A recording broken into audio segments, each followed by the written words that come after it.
que é religião? É o esforço do homem para chegar até Deus. Que é evangelho? É a graça de Deus alcançando o homem. Só tem você que sabe?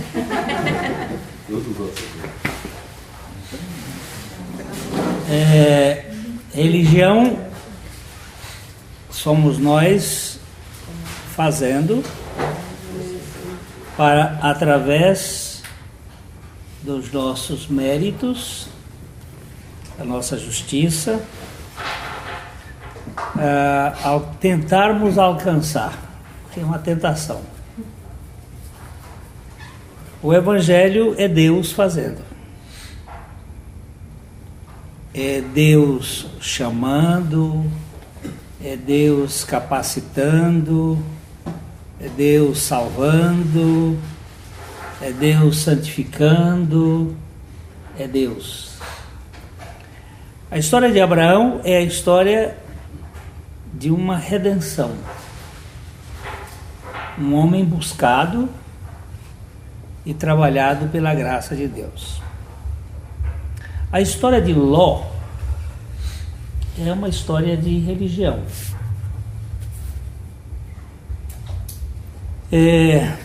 Ló,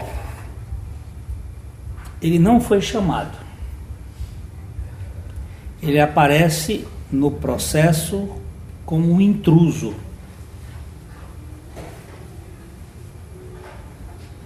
Ele não teve uma vocação de Deus, mas ele entra no processo. E ele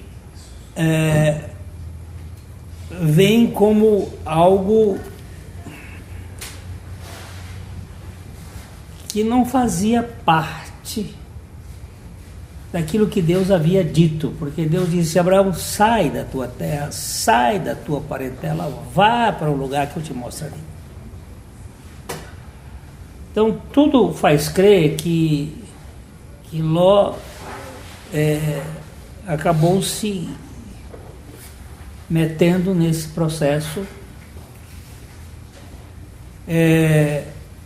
Ele é o homem que, ao invés de olhar para cima, ele olha para baixo, para as campinas, ele olha para levar vantagem, e ele acabou chegando em Sodoma lentamente, até que Sodoma tomou conta de Ló. Ainda que ele se perturbasse com aquela vida de Sodoma, e Pedro vai dizer que ele afligia a sua alma justa, o fato é que a cultura de Sodoma dominou a sua família e dominou o próprio pensamento de Ló. Ló entrou em Sodoma, se tornou um juiz. Vocês tenham cuidado com essas duas questões: mensageiros da graça ou mensageiros da justiça. Porque o Evangelho não trata propriamente com a justiça retributiva. O Evangelho trata com a justiça atribuída a nós por meio da graça. E a mensagem do Evangelho é uma mensagem da graça e não da justiça. Os pregadores da justiça, normalmente, eles são pregadores advindos de uma filosofia satânica. Satanás se transforma em anjo de luz e os seus ministros se transformam ou são ministros de justiça. Jó se tornou um juiz e a história dele, a gente está caminhado aqui, foi uma história de envolvimento com aquela cidade, e só pela intercessão de Abraão ele foi liberto de lá. Tem um processo de graça que arranca, que o tira, mas eles não saem libertos. Eles saem da cidade, mas a mulher já ficou, olhou para trás e ficou presa numa estátua de sal. Estéril. Porque são estéreis todos aqueles que olham para trás. A Bíblia nos diz que aquele que pega no arado e olha para trás não é apto para o reino de Deus.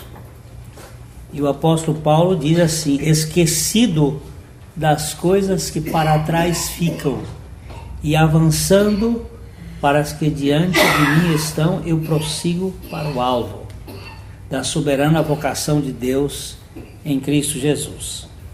Então, a família de Ló ficou paralítica espiritual por causa da influência da cultura de Sodoma.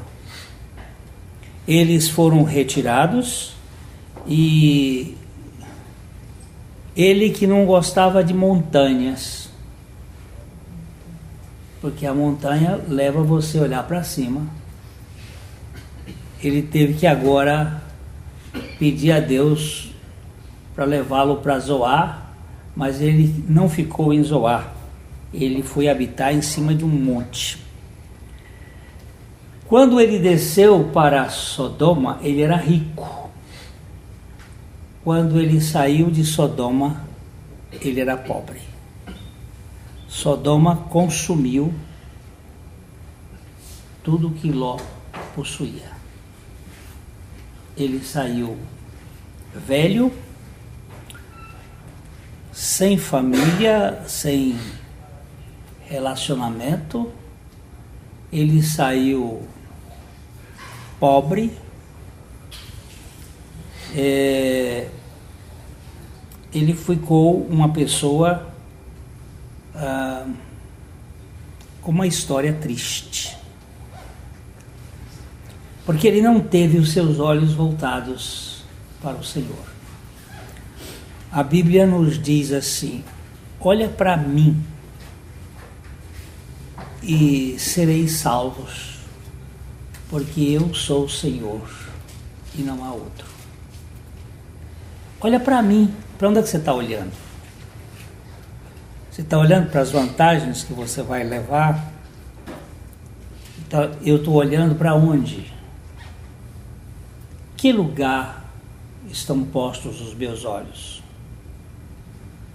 E a história de Ló é esta que termina assim. Vamos pegar aqui o versículo 30. Ele agora já saiu de Sodoma e ele subiu para Zoar, uma cidadezinha, e foi habitar num monte.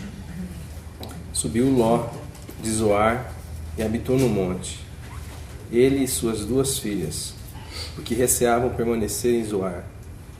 E habitou uma caverna, e com ele as 2 filhas.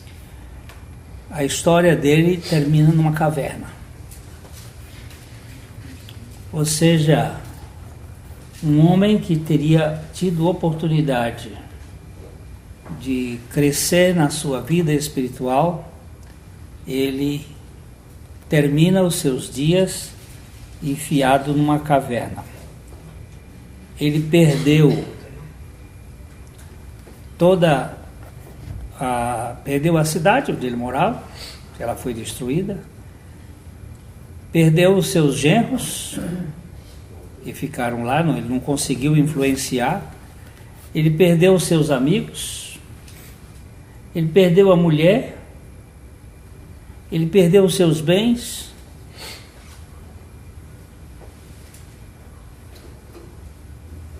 Eu acho que aí não ficou mais nada. E No verso 31 diz que... Então a primogênita disse à mais moça: Nosso pai está velho, e não há homem na terra que venha unir-se conosco, segundo o costume de toda a terra. Nosso pai está velho, ele não se preocupou conosco, e segundo o costume de toda a terra, homem casa com mulher. Mas o costume de Sodoma não era assim. E a cultura de Sodoma tinha influenciado elas.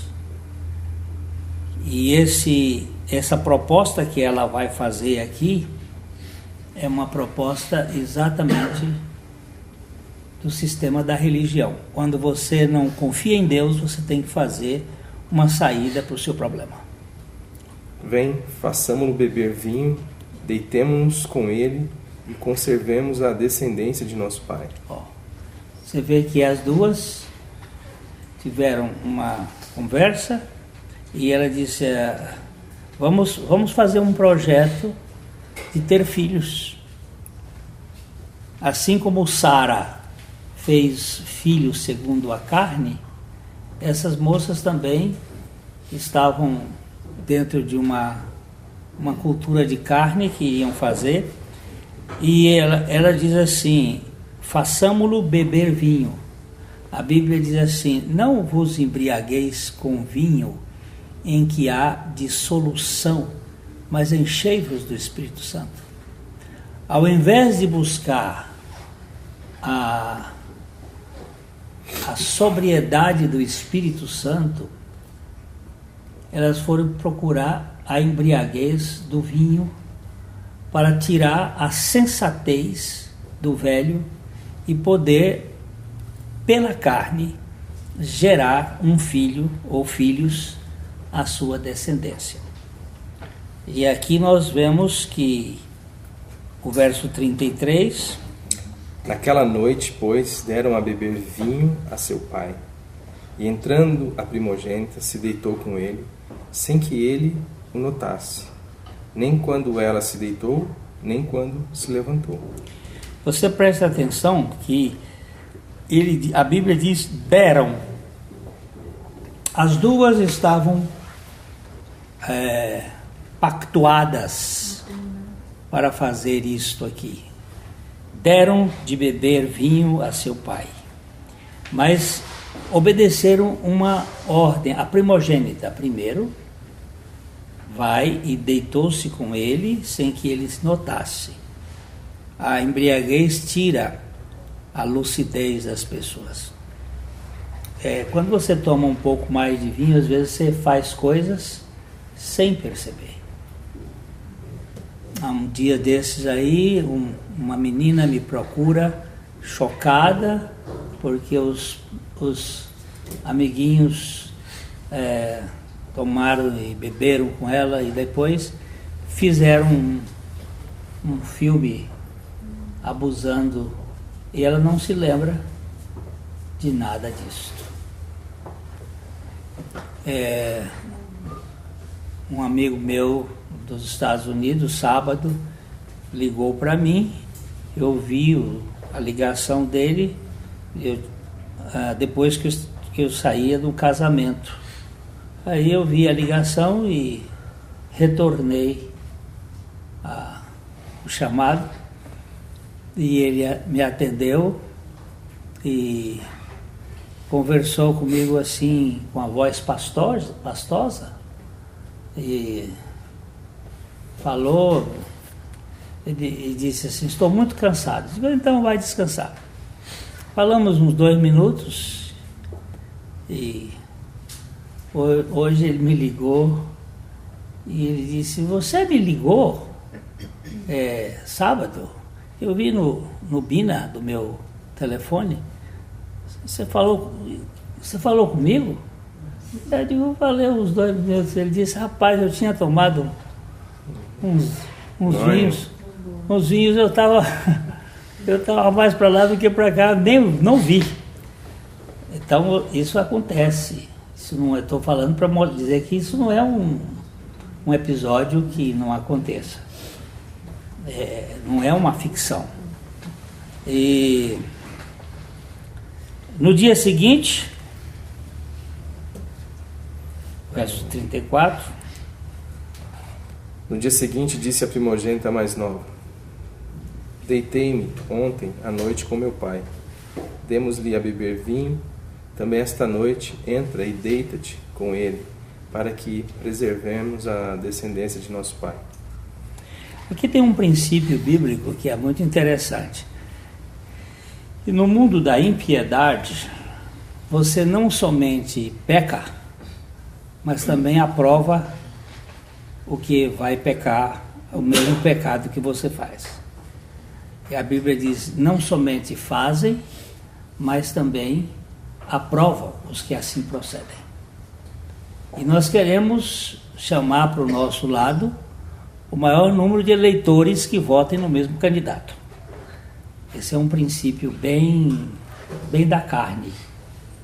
A carne gosta dessas coisas. E aí no verso 35 diz que de novo, pois... Deram aquela noite a beber vinho a seu pai, e entrando a mais nova se deitou com ele sem que ele o notasse, nem quando ela se deitou, nem quando se levantou. E assim as duas filhas de Ló conceberam do próprio pai. A primogênita deu à luz um filho chamado Moabe, é o pai dos moabitas até o dia de hoje. A mais nova também deu à luz um filho, lhe chamando de Ben-Ammi, é o pai dos filhos de Amon até o dia de hoje. Tá bem, né, de filho? Tá bom de filho. Tá bem de filho, né? Então você preste atenção o que aconteceu a partir deste relacionamento. São relacionamentos da carne. Você pode ter filhos do Espírito ou filhos da carne.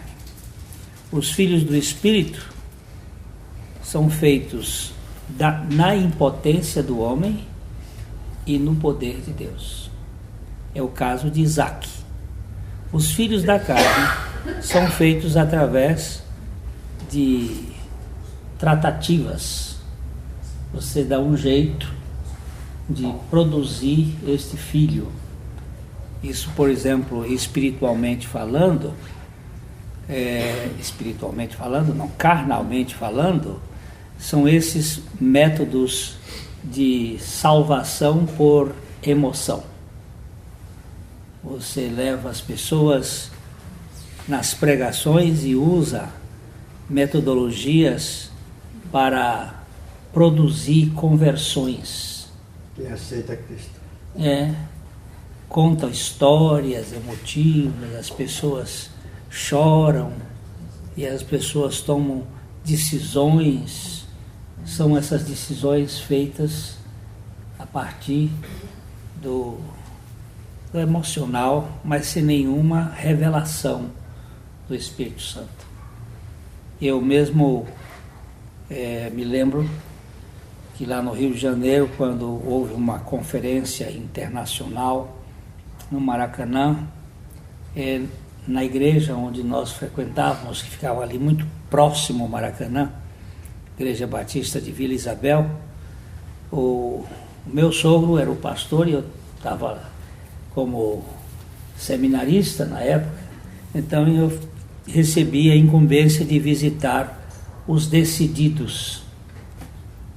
Então eu ia nas casas para visitar os decididos. Chegava lá, batia palmas, eu tocava a campainha, e a pessoa vinha. Então, você foi ao Maracanã e você tomou uma decisão, a gente usava a expressão ao lado de Cristo. E você disse, não, aquilo foi na hora, eu não quero nada disso. E por aí eram dezenas deles que não tinham. E são assim que são formadas muitas igrejas, com esses filhos feitos na base do vinho e das deitadas da noite. E estes filhos da carne vão ser verdadeiros espinhos nas ilharcas do povo de Deus. que é o que aconteceu com os 2 filhos de Ló, Moabe e Amon. Eu queria que nós víssemos, por exemplo, em Números, capítulo 25, versículos de 1 a 3, quando as moças moabitas insinuaram o povo de Israel a prostituir-se e a fazer culto a Baal Peor. Por causa disto, Israel sofreu uma consequência muito séria na sua vida. Vamos ler, então, Números 25, de 1 a 3. Habitando Israel em Sitim, começou o povo a prostituir-se com as filhas dos Moabitas, descendente de Ló. Estas convidaram o povo aos sacrifícios dos seus deuses, e o povo comeu e inclinou-se aos deuses delas. Juntando-se Israel a Baal Peor, a ira do Senhor se acendeu contra Israel. Você presta atenção? Essas moabitas, elas incitaram o povo aos sacrifícios dos deuses estranhos, e o povo adorou deuses estranhos por causa da influência dessas moabitas. Sitim é uma cidade da Transjordânia que fica bem próximo da passagem onde o povo atravessou o Jordão para a Terra Prometida. Ali já começou a fornicação da religião com o povo de Deus. É muito comum nós sermos influenciados pelas culturas do mundo e daqui a pouco nós estamos comendo gato por lebre e achando que isto faz parte do Evangelho, gerando essas misturas.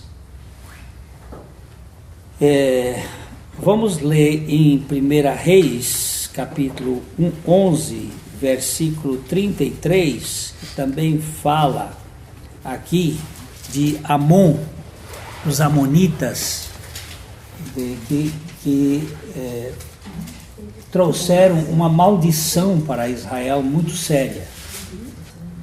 Porque Salomão me deixou e se encurvou a Astarote, deusa dos Sidônios, a Quemos, deus de Moabe, e a Milcom, deus dos filhos de Amon.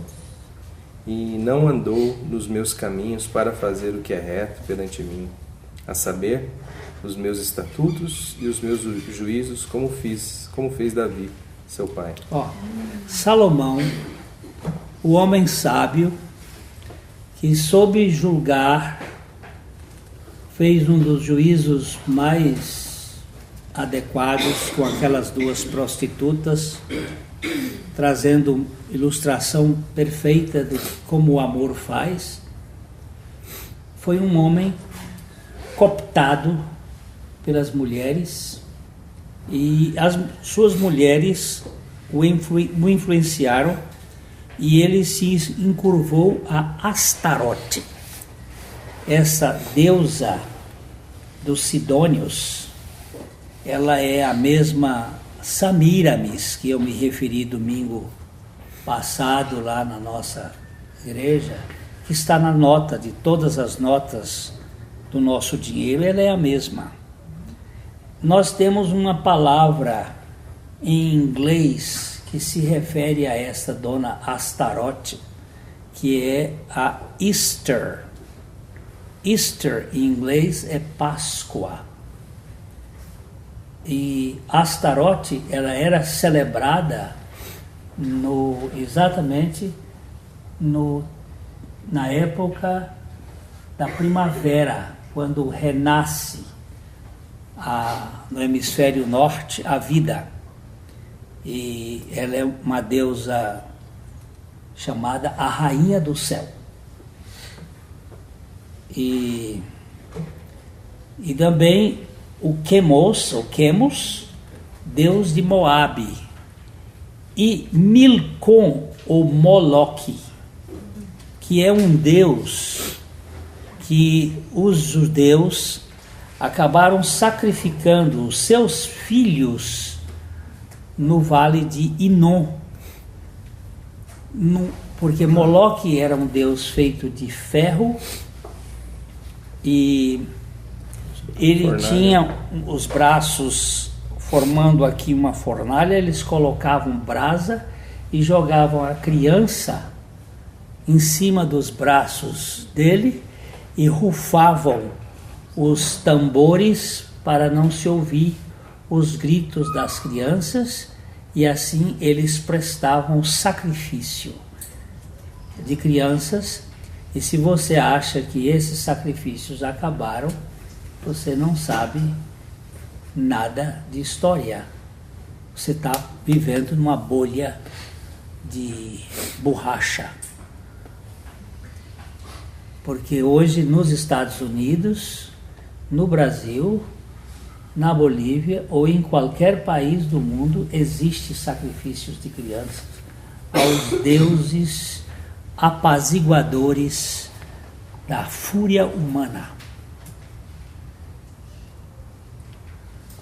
Isso basta vocês entrarem em alguns sites que vão mostrar a coruja como a deusa que leva crianças à morte todos os dias. Não só um país que você vai dizer a Bolívia é um paísinho de terceiro mundo. Não, eu estou falando de Inglaterra, França, Estados Unidos, Canadá. E as cabeças mais pensantes. E as cabeças mais pensantes. Se vocês quiserem ler alguma coisa pesada para entender, não se arrepiarem, por exemplo, leiam Rebecca Brown. Eu não gosto muito dela não, mas ela é uma médica, ela escancara o que é muito perseguida. Leia Constance Cumby, uma advogada que abriu os portais porque ela esteve envolvida como advogada defendendo essa corja do inferno. Tentaram-na matar 17 vezes, com acidentes mais tremendos, mas quando Deus a usou para revelar o que estava acontecendo, foi para mostrar que muitas vezes a própria igreja está envolvida nisso, tanto a igreja católica como a igreja protestante. É de arrepiar os cabelos. Isso é coisa de Ló, porque você sabe que Ló significa coberta ou encobrir. Acobertar, esconder, fazer por debaixo dos panos. E aqui nós vemos, você quer ver mais? Repare Jeremias, o profeta Jeremias 32, 35, quando ele vai mostrar que eles queimavam os filhos a Moloque, que é o deus de Amon, que é o segundo filho de Ló. Edificaram os altos de Baal, que estão no vale do filho de Rimom, para queimarem os seus filhos e suas filhas a Moloque, o que nunca lhes ordenei, nem me passou pela mente, fizessem tal abominação, para fazerem pecar na Judá. Isso é Deus falando. Eu nunca passei pela minha cabeça que vocês podiam fazer um negócio desse. Mas vocês edificaram altos de Baal no vale de Inom para queimarem os seus filhos e as suas filhas a Moloque. Você diz, Glênio, você diz umas coisas que são improváveis. Então, vá estudar. Não fica aí ouvindo Rede Globo e nem televisão cerceada. Vai estudar. Nós temos internet, quantos níveis? Oi? Quantos níveis nós temos na internet? Ah, tem muito, eu não sei. São 4. O que nós entramos, que já é um lixo, é o primeiro nível. Depois tem o segundo, o terceiro e o 4º nível, que é chamado Deep Web. Deep Web ou Dark Web. A web profunda, que é a web das trevas. Eu vou só contar assim, não vou dizer o nome de, mas um menino de 17 anos me procurou. Só um milagre sem o nome do santo. O menino de 17 anos me procurou e disse assim: Glênio, pelo amor de Deus, me ajuda. Eu comecei a entrar e fui: Glênio, eu estou apavorado, porque eu hoje já estou sendo monitorado pela CIA, por esse mundo das cavernas. O que eu tenho visto é correndo.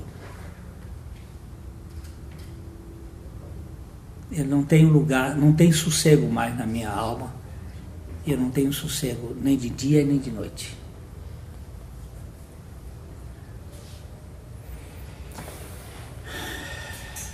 É isto que se faz quando se deixa Deus de lado e se vai viver por sua própria conta, querendo levar vantagem, querendo formar a sua própria cultura. A gente pode dizer que, apesar de Pedro chamar de Ló o justo, o mundanismo o fez perder o testemunho. Diga-me com quem andas e direi quem és. Ou outro: quem com porcos se mistura, farelos come. Ou outro: as más companhias corrompem os bons costumes. Eu vi um pai desesperado na televisão, batendo assim no filho e gritando: meu filho, o que você fez? Meu filho, o que você fez? Eu não já te disse, meu filho, o que acontece com as más companhias? Aquela cena é uma cena de cortar o coração.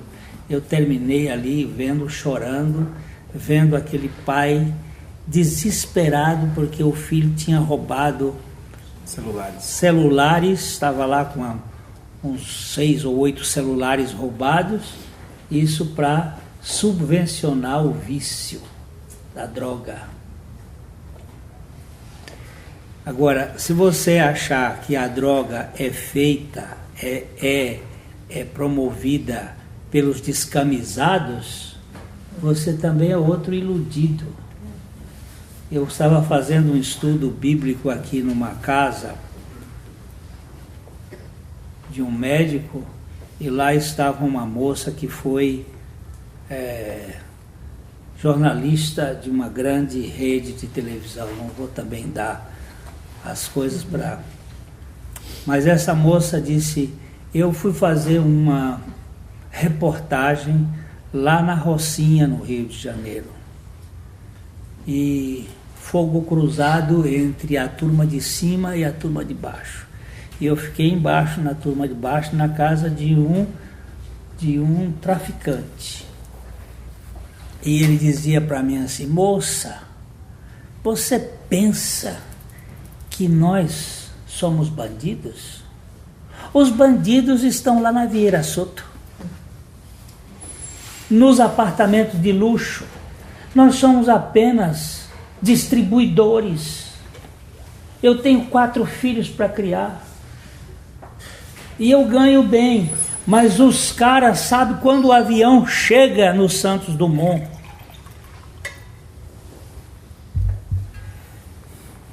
Nós somos apenas repartidores o tesouro fica na mão deles. E nós temos que repartir com polícia, com não sei mais quem, com não sei mais quem. Esta cultura que a gente vai tomando, vai sugando a vida da gente, vai retirando energia, vai tirando, e aí Sodoma, não Sodoma, ela quer que você morra. Você morra, ela lhe arranca toda a energia da sua vida. E aí você entra lá como um homem respeitável e sai de lá como um ser arrasado. Que dê a mulher, estátua de sal. Que dê os genros e os amigos e a comunidade e a prosperidade e o caráter e a vida e o trabalho e as filhas. O que sobrou foram netos, filhos, que nunca mais deixaram Israel em paz até os dias de hoje.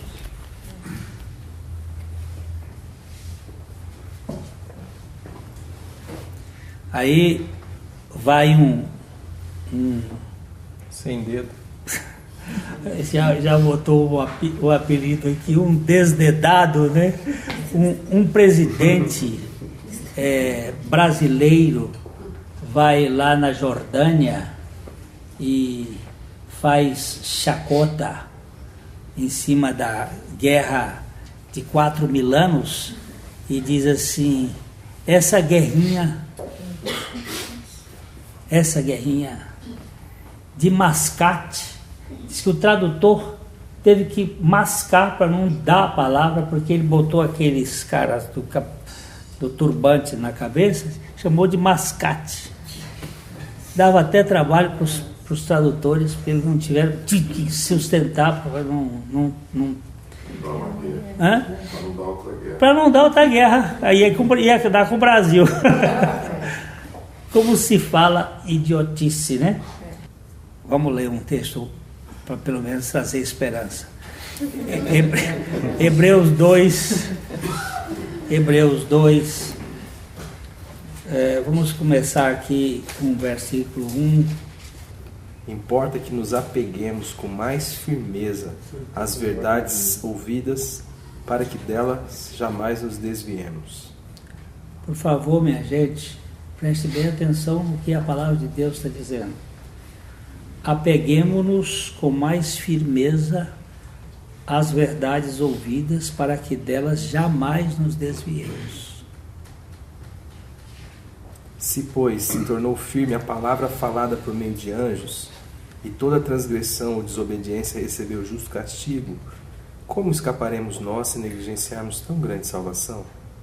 A qual, tendo sido anunciada inicialmente pelo Senhor, foi-nos depois confirmada pelos que a ouviram, dando Deus testemunho juntamente com eles, por sinais, prodígios e vários milagres, e por distribuições do Espírito Santo, segundo a sua vontade. Prestou atenção aí, meu querido? Como escaparemos nós se negligenciarmos tão grande salvação? Nós temos uma salvação em Cristo Jesus que nos tira destes sistemas, e quando nós fomos salvos, nós não precisamos dizer assim: deixa eu ir para o monte ou ir para Zoar. Não, eu quero ir para dentro de ti. Eu quero estar dentro de ti, da tua vontade. O centro da minha tranquilidade não vai ser numa cidade, nem numa montanha, nem numa caverna, mas numa pessoa. Que nós encontramos segurança para podermos viver. Então eu chamo Ló de a religião do desperdício. Ele desperdiçou tudo que ele podia ter e terminou gerando uma raça híbrida, causadora de todos os males, e até os dias de hoje. Sim, Fernando? Se você, como a gente tem acompanhado o estudo desde lá de trás, nós percebemos que o erro começou lá em Abraão. Sim, senhor. Que Abraão não era para ter levado a parentela, ele acabou levando, e a sequência de uma desobediência ou de um cuidado não muito apurado levou a tudo isso, e a sequência foi pior. Certamente. Não que Deus não tenha salvo Ló da sua perdição eterna, mas as consequências do seu pecado teve Impacto. e continuam tendo impacto até agora.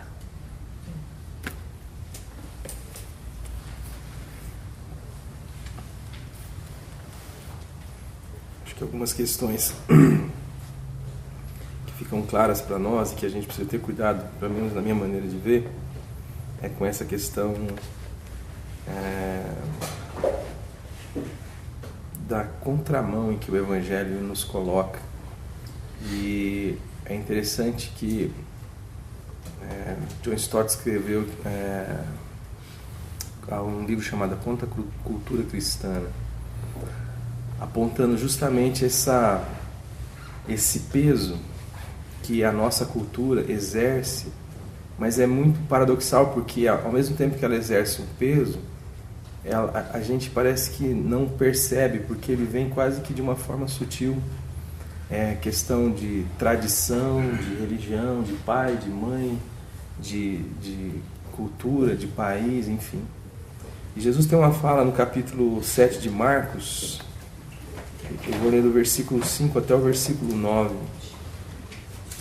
Interpelaram os fariseus e os escribas: por que não andam os teus discípulos de conformidade com a tradição dos anciãos, mas comem com as mãos por lavar?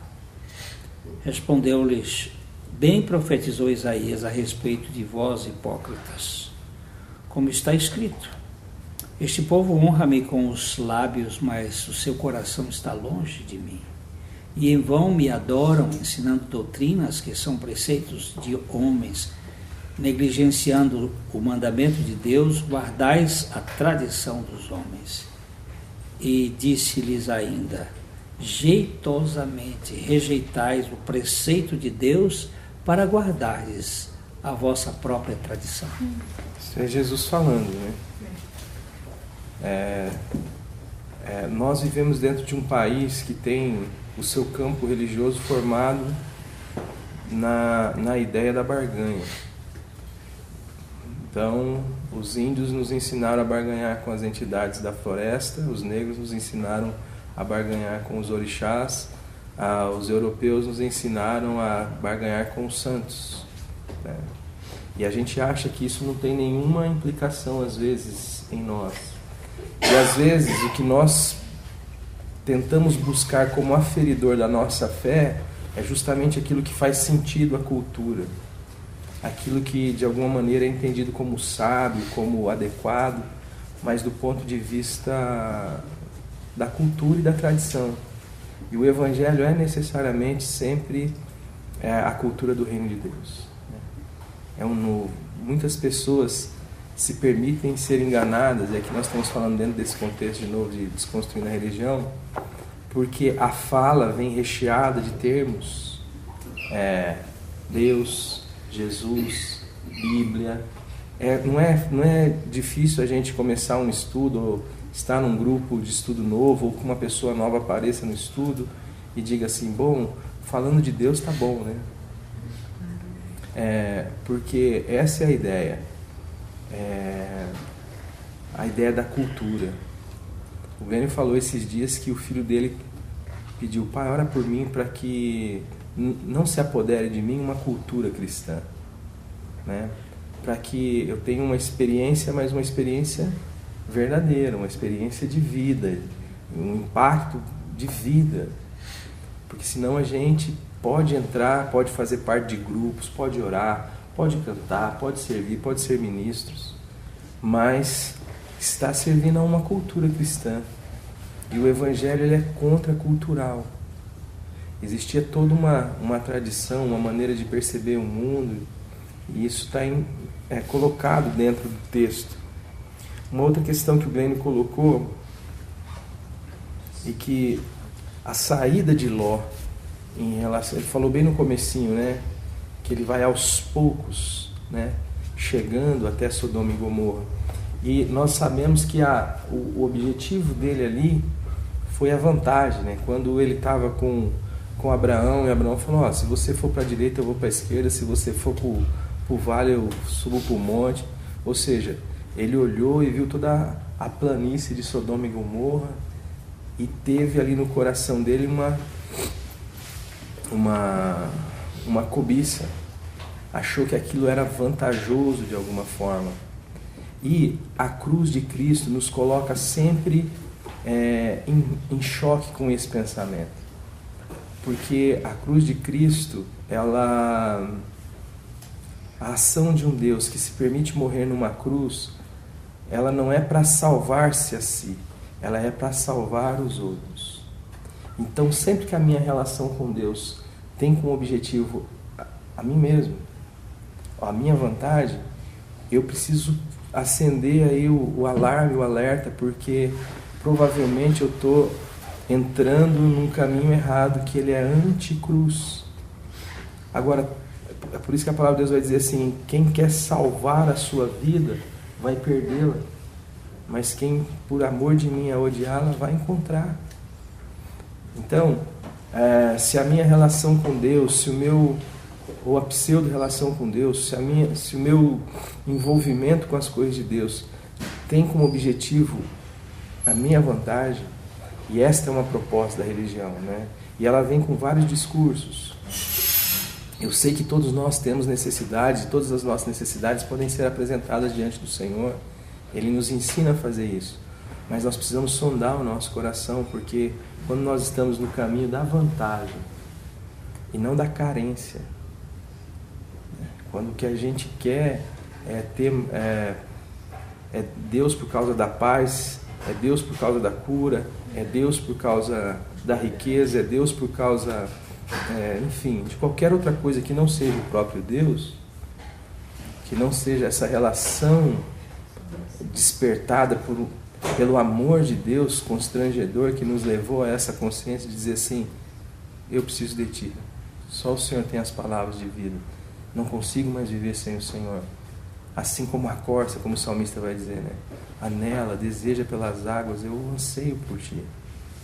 Eu quero o Senhor, minha vida não pode mais ser concebida sem a comunhão contigo. Aí, ainda que a figueira não floresça, não haja fruto da vide, o produto da oliveira minta, não haja gado no pasto, eu posso ter esse contentamento, dizer assim, contudo eu me alegrarei no Senhor, no Deus da minha salvação. E uma outra característica específica da religião é que ela trabalha sempre com a produção de uma inconsciência, né? O Deus da religião é sempre alguém que você faz algo e serve, mas você não entende mesmo os porquês. Aliás, você precisa... Eu estava vendo dois vídeos de dois pastores. Eu confesso diante dos irmãos o meu pecado e o meu vício. Mas quando eu vejo um vídeo desse, eu paro para olhar. E o cara, essa semana, um foi semana passada, outro foi hoje. O cara dialogando com um possesso, né? E ele então dizia assim: se tem alguma brecha em mim, você vai beber o meu sangue. Ele dizia. Aí o possesso é uma igreja lotada, o cara enfiou a mão no bolso, arrancou uma faca, e ele falava: não, deixa ele vir. Aí ele fez um teatro todo lá, e veio a mulher do cara, aí ele fez o diabo curar a mulher, que era o possesso. aí o diabo fazer propaganda do ministério dele, falar mal do ministério do outro, ele fez tudo aquilo que a gente já sabe. E eu fiquei olhando para aquilo e eu falei, cara... Você teve... Não, tive. Gosta de coisa ruim. Tive. Até onde ele vai? Eu falei, um cara desse só pode estar louco, só pode estar bêbado, como Ló, embriagado, né? E um outro que dizia assim hoje, ele falou assim, ó, você que é esse fofoqueiro da internet, que fica falando mal dos homens de Deus, eu vou te arrebentar. Ele falava. Você mexeu com o ungido do Senhor. Esse é ungido ou mugido? Esse é. Rapaz, mas vamos lá. Talvez não nesse grau, mas algo que os nossos ópios, vamos dizer assim. Marcos vai falar que a religião é o ópio do povo, né?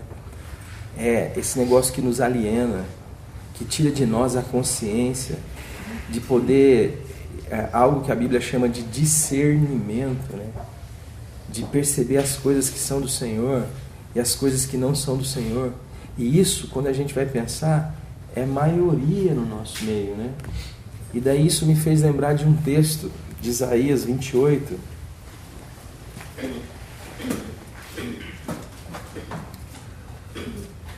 do 7 até o 13. Mas também estes cambaleiam por causa do vinho e não podem ter-se em pé por causa da bebida forte.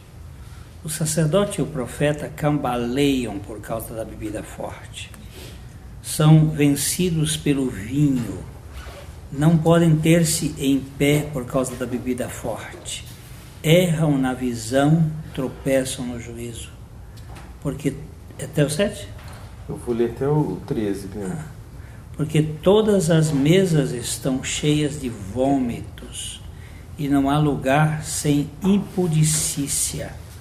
A quem, pois, se ensinaria o conhecimento? E a quem se daria a entender o que se ouviu? Acaso aos desmamados e aos que foram afastados dos seios maternos?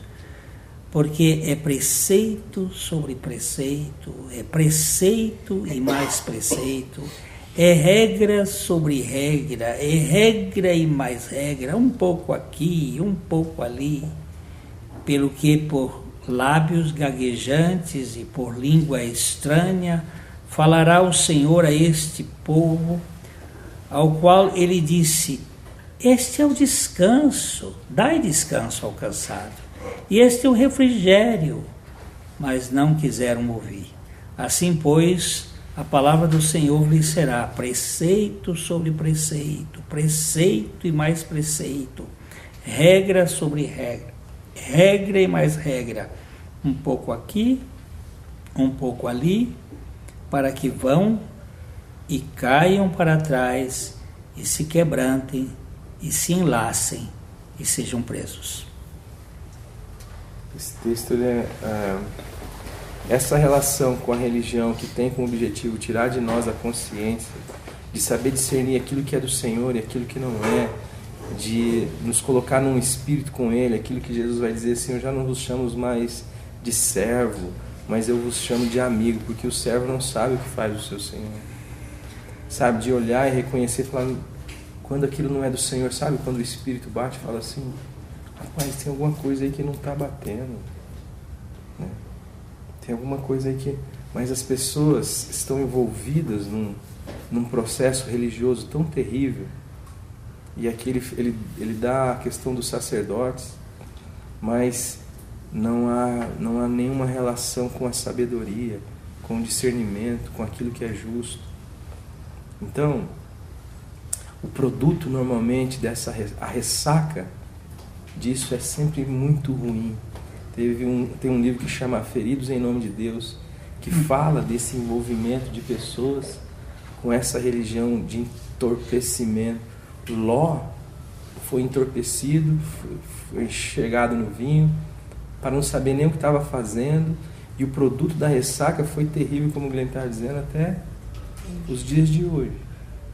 Então, o Evangelho é um encharcar de consciência. Eu não sou mais chamado a andar com Deus e a ir na igreja, a pregar o Evangelho, a orar, a ler as Escrituras, com esses esquemas infantis daqueles que são alienados e dos esquemas das barganhas, ou a vida devocional, o jejum, a sua espiritualidade, o seu tempo devocional com o Senhor, é fruto de uma mente consciente. A minha relação de dizer: Senhor, não me deixe cair em tentação, não é o meu medinho de ir para o inferno, é a consciência de quem eu sou em Deus. Não é o desejo de ser abençoado por Deus que eu me envolvo com as atividades do corpo de Cristo, da igreja, mas é porque eu sei quem eu sou em Cristo, porque eu sei quem Deus me fez de novo, eu sei que eu sou uma nova criatura, eu sei que eu fui arrancado do império das trevas e fui transportado para o reino do Filho do seu amor, e tudo aquilo que tem referência no seu reino é para mim, aquilo que não tem referência no seu reino não é para mim.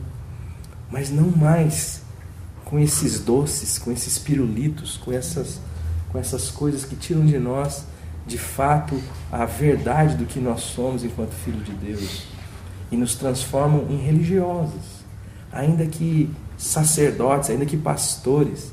Começamos a fazer as coisas, mas entenebrecidos, bêbados, encharcados de religião, até que sejamos escravizados. E o Evangelho não. É: se o Filho vos libertar, verdadeiramente sereis livres. Então, o Evangelho é algo tremendo e realmente motivo de alegria, porque nos dá a condição de saber quem de fato somos, de saber que é impossível esconder isso do Senhor, de sermos constrangidos por um Deus que, mesmo sabendo quem de fato somos, nos ama ao ponto da cruz, e que é capaz de fazer de nós e em nós e através de nós, fazer com que o novo ser criado em Cristo Jesus se manifeste aqui agora, como expressão de um milagre, de uma vida rotineira, de uma vida simples, sendo vivida na comunhão com Deus, andando com Deus, e Ele vai fazendo da gente, sem muito estresse, sem muito como que é, como que não é, pai, sabe aquilo, como criança? Pai, deixa eu fazer, deixa eu participar do que o Senhor está fazendo. Pai, deixa a minha vida adorar o Senhor, manifesta a vida de Jesus, porque a vida velha o Senhor já arrancou na cruz. Me deixa ter alegria naquilo que o Senhor tem alegria, e me deixa ver as coisas como o Senhor vê. Isso é o Evangelho.